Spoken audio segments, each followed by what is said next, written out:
السلام علیکم۔ اللہ تعالیٰ نے ہر قوم کو کسی فتنہ یا پھر کسی آزمائش میں ضرور مبتلا کیا ہے، جس کی خبر پیغمبروں نے اپنے اقوام کو دی ہے۔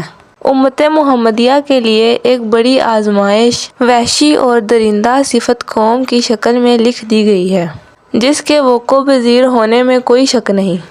پروفٹ آف اسلام یعنی حضرت محمد صلی اللہ علیہ وآلہ وسلم نے احادیث مبارکہ میں اس فتنے کی خبر بہت ہی تفصیل سے دی ہے۔ اس وحشی قوم کا نام یوج ماجوج ہے۔ یہ وہ قوم ہے جس کی پیشن گوئی نہ صرف حضرت محمد صلی اللہ علیہ وآلہ وسلم نے کی، بلکہ توریت اور انجیل میں بھی اس قوم کا ذکر ملتا ہے، جسے گوگ اینڈ ماگوگ کہا گیا ہے۔ دراصل یوج ماجوج کی قوم حضرت نوح علیہ السلام کے تیسرے بیٹے یافس کی اولاد میں سے ہے۔ یہ لوگ شمالی مشرقی ایشیا میں زندگی بسر کیا کرتے تھے اور اپنے ارد گرد کے علاقوں پر ہمیشہ وحشیانہ حملہ کیا کرتے تھے۔ ان کی آبادی چین سے مغرب کے ترکش تک پھیلی ہوئی تھی۔ روایتوں میں آتا ہے کہ یوج ماجوج بنی آدم میں سے ہیں، اور اگر انہیں پوری دنیا میں چھوڑ دیا جائے تو تباہی مچا دیں گے اور لوگوں کی معیشت تباہ کر ڈالیں گے۔ ان میں سے ہر ایک آدمی تب تک نہیں مرتا جب تک اپنی 1000 یا اس سے زیادہ اولاد نہ دیکھ لیں۔ ان کے چہرے تہ بتہ ڈھال کی طرح ہیں۔ یہ لوگ لمبے قد کاٹ کے ہیں جو صنوبر کے درخت کے معنی ہیں۔ ان میں سے سب سے لمبا شخص 3 معنی جتنا ہوتا ہے۔ یہ جس جاندار کے پاس سے گزرتے ہیں انہیں کھا جاتے ہیں۔ یہ موسم بہار میں اپنی غاروں سے نکلتے ہیں اور سبزہ کھاتے ہیں۔ ان کے پنجے اور دانت درندوں کی طرح ہیں۔ ہزاروں سال پہلے اس زمین پہ ایک اللہ کے نیک بندے کی حکومت تھی، جنہیں ذوالقرنین کے نام سے جانا جاتا ہے۔ اللہ رب العزت نے ذوالقرنین کو زمین کے ایک حصے پر بادشاہیت عطا فرمائی تھی۔ آپ نے مشرق اور مغرب کا سفر بھی کیا تھا۔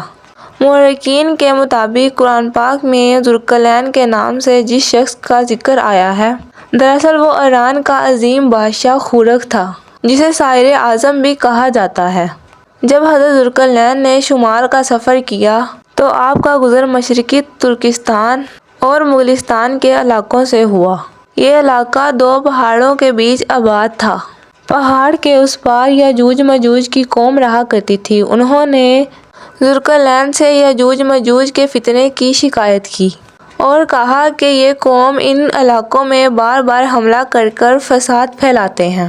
لہٰذا ذوالقرنین نے اس قوم کی حفاظت کے لیے ان پہاڑوں کے درمیان میں ایک دیوار تعمیر کروائی، جو لوہے اور پگھلے ہوئے تانبے سے بنائی گئی تھی۔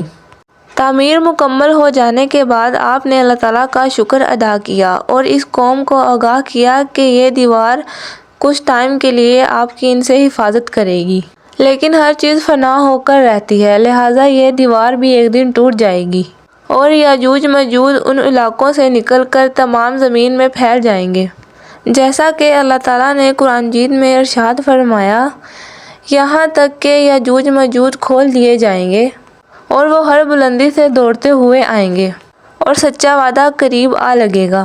حضرت ابو ہریرہ سے روایت ہے کہ رسول اکرم صلی اللہ علیہ وآلہ وسلم نے فرمایا، پھر وہ دیوار توڑ کر لوگوں پر نکل آئیں گے، سارا پانی پی جائیں گے، لوگ قلعہ بند ہو جائیں گے، وہ ہر ٹیلے سے بھاگتے ہوئے آئیں گے، ان کے اگلے افراد بحر قبلیہ سے گزریں گے تو اس کا سارا پانی پی جائیں گے، اور ان کے آخری افراد جب وہاں سے گزریں گے تو کہیں گے کہ کبھی یہاں پانی ہوا کرتا تھا، اور عیسیٰ علیہ السلام اور ان کے ساتھی مسحور ہو جائیں گے، یہاں تک کہ بیل کا سر تمہارے 100 دیناروں سے بھی زیادہ قیمتی ہوگا۔ وہ اپنے تیر آسمانوں میں پھینکیں گے، جنہیں اللہ خون لگا کر واپس بھیجے گا، تو وہ کہیں گے کہ ہم نے آسمان والوں سے بھی غلبہ پا لیا ہے، اس طرح ہم اہل زمین پر غالب ہیں۔ ایک روایت میں ہے کہ بے شک یاجوج ماجوج روزانہ دیوار توڑتے رہتے ہیں۔ جب وہ مکمل ٹوٹنے پر ہوتی ہے تو انہیں سورج کی شعاعیں نظر آتی ہیں۔ اتنے میں ان کا بڑا کہتا ہے، چلو باقی کل توڑیں گے۔ اتنے میں اللہ دیوار کو کل سے بھی زیادہ مضبوط بنا دیتا ہے۔ جب ان کی قید کی مدت ختم ہو جائے گی اور اللہ انہیں لوگوں کے سامنے ظاہر کرنا چاہے گا، تو جب وہ اس دن سورج کی شعاعیں دیکھیں گے تو ان کا بڑا کہے گا کہ چلو انشاءاللہ باقی کل توڑیں گے۔ جب وہ اگلے دن آئیں گے تو انشاءاللہ کہنے سے دیوار اتنی ہی ہوگی جتنی وہ چھوڑ کر گئے تھے، وہ پھر باقی دیوار توڑ کر باہر آ جائیں گے۔ دیوار توڑنے کے بعد زمین پر یہ خوب قتل و غارت کریں گے۔ یہ سب قیامت کے قریب ہوگا۔ حضرت عیسیٰ علیہ السلام ان کے لیے خلاقت کی دعا فرمائیں گے تو اللہ ان کی گردنوں میں کیڑے پیدا فرمائے گا، جس سے وہ فوراً مر جائیں گے۔ پوری زمین پر ان کی لاشوں کی بدبو پھیل جائے گی تو اللہ ایک پرندوں کو بھیجے گا، وہ ان لاشوں کو اٹھا کر جہاں اللہ چاہے گا وہاں پھینک آئیں گے۔ یوں یاجوج ماجوج کا خاتمہ ہو جائے گا۔ محرکین اور محققین کے مطابق سرزمین قفقاز میں دریائے خزر اور دریائے سریاح کے درمیان میں ایک پہاڑوں کا سلسلہ ہے جو ایک دیوار کی طرح شمال اور جنوب کو الگ کرتا ہے۔ اس میں ایک دیوار کی طرح کا درہ بھی موجود ہے جو مشہور درہ داریال ہے۔ یہاں ایک عظیم تاریخی لوہے کی دیوار نظر آتی ہے۔ اس بنا پر بہت سے لوگوں کا نظریہ یہ ہے کہ دیوار ذوالقرنین یہی ہے، جبکہ کچھ محققین دیوار چین اور دیوار ترمس کو دیوار ذوالقرنین مانتے ہیں۔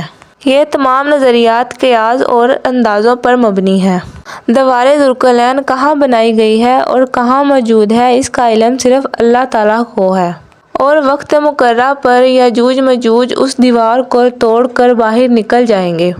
تو thank you so much watching my video. I hope کہ آپ کو میری ویڈیو اچھی لگتی ہے۔ اگر آپ کو میری ویڈیو اچھی لگتی ہے تو میرا چینل سبسکرائب کریں اور بیل آئیکن کو ضرور دبائیں تاکہ نیو آنے والی ویڈیو کے نوٹیفیکیشن آپ تک پہنچتے رہیں، اور میری ویڈیو کو لائک کریں، شیئر کریں۔